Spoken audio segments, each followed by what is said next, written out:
बार अफगानिस्तान को, तालिबान को जो है वो मुकदमा लड़ते हैं, उनका दिफा करते हैं, उनसे हमदर्दी जताते हैं?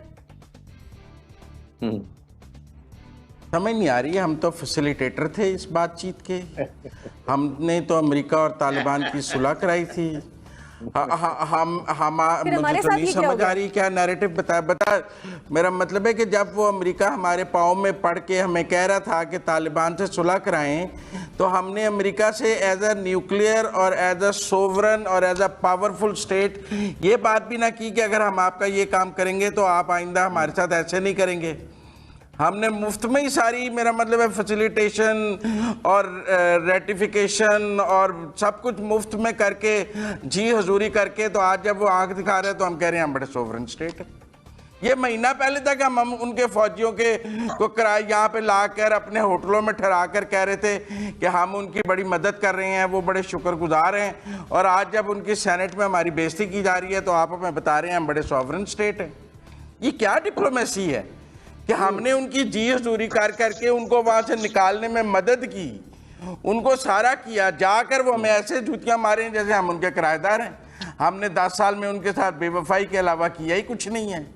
ये क्या स्टेट पॉलिसी हमें समझाई जा रही है कि फर्स्ट टाइम हम बिहेव कर रहे हैं, फर्स्ट टाइम जूतियां खा रहे हैं इस तरह। मैं तो ये कह सकता हूं कि हमने काम 100 चित्तर भी खाए हैं, 100 गंडे भी खाए हैं, हमने उनका सारा काम भी किया है और अब वो हमें बेइज्जत भी कर रहे हैं। ये हमारी सोवरेन फॉरेन पॉलिसी है जो हमारे सामने है। बाकी जो दूसरे ब्लॉक की हमें नवीद सुनाई जा रही है कि इधर की जूतियों पर ज्यादा तवज्जो ना दें, दूसरी तरफ से बड़ा प्यार मिलेगा। 20 महीने से पाकिस्तान के प्राइम मिनिस्टर और चाइनीज प्रेसिडेंट की कोई बातचीत ही नहीं है, कोई बातचीत ही नहीं है। इतना बड़ा अफगानिस्तान का सारा कुछ हुआ है, चाइना के प्रेसिडेंट ने पाकिस्तान के प्राइम मिनिस्टर से बात करने की जरूरत ही नहीं की। चलो जी, अमेरिका का प्रेसिडेंट नहीं करता, चाइनीज तो कर लेता। हम कह रहे हैं हमने बड़ा आज हमें कह रहे हैं हमने कोरोना की वजह से CPEC का बड़ा नुकसान कर दिया। भाई ये क्या बात हुई? आज हमें याद आ गया है। वो कह रहे हैं ताजिकिस्तान वालों ने सारे अमर साले वगैरह को पनाह दे दिया। आप कह रहे हैं हमारी सेंट्रल एशिया से सुलह होने जा रही है। वो तालिबान के सहारे एंटी तालिबान को वो पनाह दे रहे हैं, वो सारे वहाँ बैठे हैं। वो अशरफ गनी भी थ्रू ताजिकिस्तान भागा है। सब ने कहा कि ताजिकिस्तान के प्रेसिडेंट ने जब इमरान खान से मिले उन्होंने बड़ी रिजर्वेशन शो की, फिर खान साहब ने उन्हें समझाने की कोशिश की, जैसे CNN और दूसरे इंटरव्यूज में अमेरिकियों को समझाने की कोशिश की। ना ताजिकिस्तान के सदर को समझ आई ना अमेरिकियों को समझ आई। मुझे नहीं समझ आ रही। अब फॉरेन मिनिस्टर कह रहे हैं, अब फॉरेन मिनिस्टर हमें कह रहे हैं हम अमेरिका से कम्युनिकेशन बढ़ा रहे हैं। भी पहले बंद क्यों की थी? किसने ये मशवरा दिया था कम्युनिकेशन बंद करने का जो आप बढ़ा रहे हैं? मुजम्मिल साहब, क्या मुमकिन जायजा रिपोर्ट आ सकती है आपके ख्याल में 180 दिनों के बाद? पाकिस्तान के खिलाफ आएगी और मैं ये समझता हूँ, और चूंकि उसमें हमारे डिप्लोमेसी के और जो प्राइम मिनिस्टर के इंटरव्यूज़ हैं उन्होंने बहुत, और जो पहले ही मुझे लगता है पहले से ही माइंड मेकअप था, और इसीलिए जो बाइडेन ने इमरान खान के साथ एक जो डिस्टेंस जो है वो मेंटेन किया। और जो बात कर रहे थे आप मुस्लिम कंट्रीज़ की, तो सऊदी अरब के फॉरेन मिनिस्टर इंडिया होके गए हैं, वो पाकिस्तान नहीं आए। तो इसलिए हमें देखना चाहिए कि सऊदी अरब भी, और उन्होंने कहा कि हम अफ़गानिस्तान के मामले में इंडिया के साथ चलेंगे। उन्होंने को पाकिस्तान के साथ आकर पाकिस्तान के साथ चलने का इरादा नहीं किया है।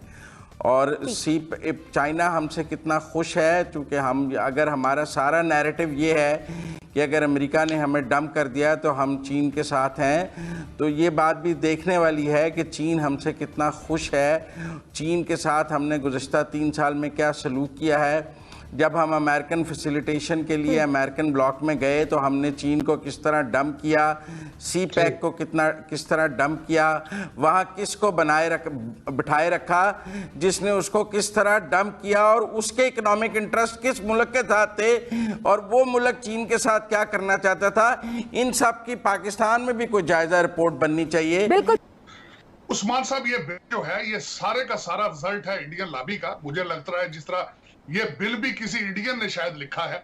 मैं वाहिद एक पाकिस्तानी वॉशिंगटन DC में मौजूद हूं जो पिछले 5 साल से और पाकिस्तान की एडमिनिस्ट्रेशन को बता रहा हूं कि इंडियन लॉबी दोनों पार्टीज को, रिपब्लिकन और डेमोक्रेट को, घेरा डाल चुकी है।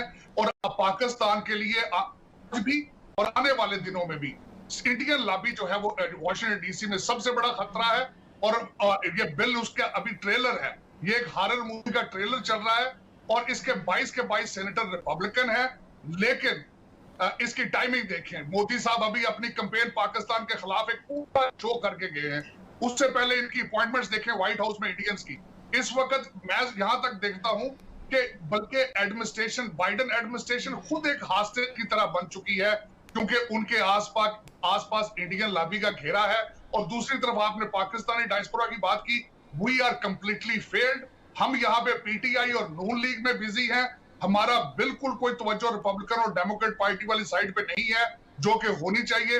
इस वक्त हमें अशद जरूरत है एक पाकिस्तानी डिसेंट का कांग्रेसमैन होना चाहिए। लेकिन अफसोस के साथ दूसरी साइड पे 5 इंडियन कांग्रेसमैन है और उनकी मेरा मतलब उनका यहां तक देखें कि बाइडेन का स्पीच राइटर भी इंडियन है, व्हाइट हाउस का मीडिया जो सेल को चलाता है वो भी इंडियन है। और मैं ये बता रहा हूं कि मैं वाहिद एक आदमी हूं वाशिंगटन डीसी में जो मुसलसल वार करने की कोशिश कर रहा हूं, लेकिन ना हमारी कोई कॉम्प्रिहेंसिव आपकी कैंपेन है। खान साहब को न्यूयॉर्क में आना चाहिए था, एक बहुत बड़ी अपॉर्चुनिटी थी नेटवर्किंग की, अपना केस करना चाहिए था इस बड़े क्रिटिकल टाइम में। इस वक्त इस चीज की अशद जरूरत है। मैं यहाँ बिल्कुल आपने जिस तरह ओरिया साहब ने फरमाया, मैं इनकी हर चीज से एग्री कर रहा हूँ, लेकिन अफसोस की बात है कि हमने आज तक कभी कोई डिप्लोमेसी पे तवज्जो नहीं दी। हम एडवोकेसी में फेल रहे हैं। आपने इतना कुछ किया, पाकिस्तान ने अमेरिका के लिए बहुत कुछ किया, दोहा तालिबान को दोहा में बिठाने वाले पाकिस्तानी। लेकिन फैक्ट रिमेन्स के हम एक बड़ी ऑकवर्ड सिचुएशन के अंदर हैं। यानी वो जो कहते हैं ना कि आपने 100 गंडे भी खाए और 100 जूते भी लिए।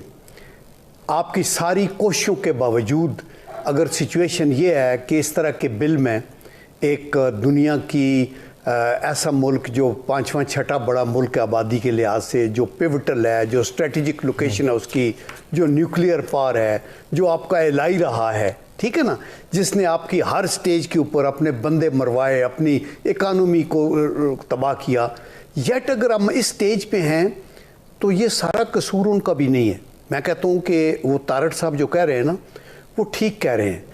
हमें क्या, हमारा कितना, यानी ये हमारा डिप्लोमेटिक फेलियर है। मैं तो ये कहता हूँ कि हमें ऐसी सिचुएशन को प्रीएम्प्ट करना है। तो